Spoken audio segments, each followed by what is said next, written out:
หน้าใหญ่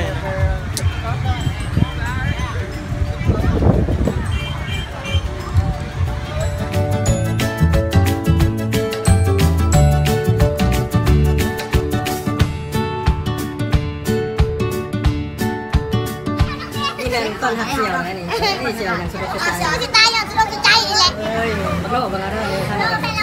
สุดใจดีใจบอกที่เขาต้นหักอย่างสุดใจดีใจดีใจดีใจบอกเสี่ยวดีใจดีใจได้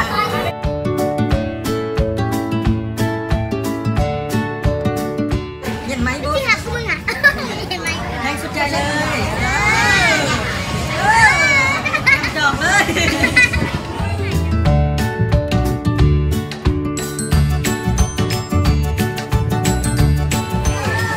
แต่ละก็มาเป็นรักคนดีใจไงคนว่า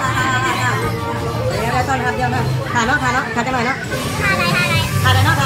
ว่าถ่ายเนาะเอาถึงละไม้มันก่อนยีนาใหญ่ก่อนเลยคุณอาหน่อยได้มาจังไงเงินเต็มเลยบอ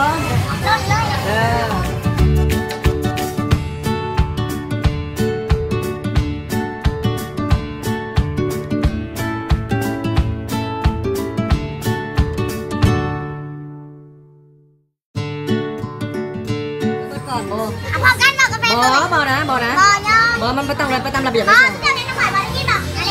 ใช่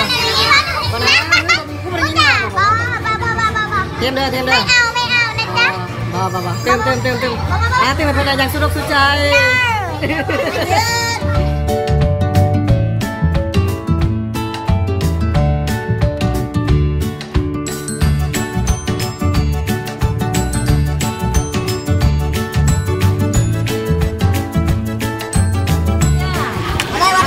ดื่มบะหมี่เบียร์น้ำชาเหลืองก่อนแล้วก็บริการทำบริการพี่น้องทำบริการเราหยอกเราไปสั่งบรรยากาศได้พี่น้องสั่งบรรยากาศนั้นอยากกินเกี๊ยวกินเครื่องการอันเสบัวเลี้ยวตะเกียบมาซะแล้วมาไปทิ้งมึงตายโลก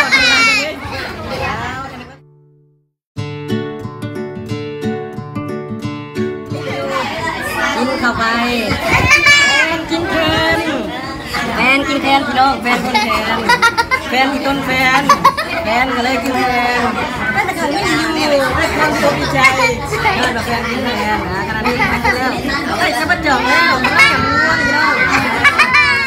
จริงไรรักธรรมชาติคนนี้เลยค่ะไม่ต้องน้อยฉันจบเลย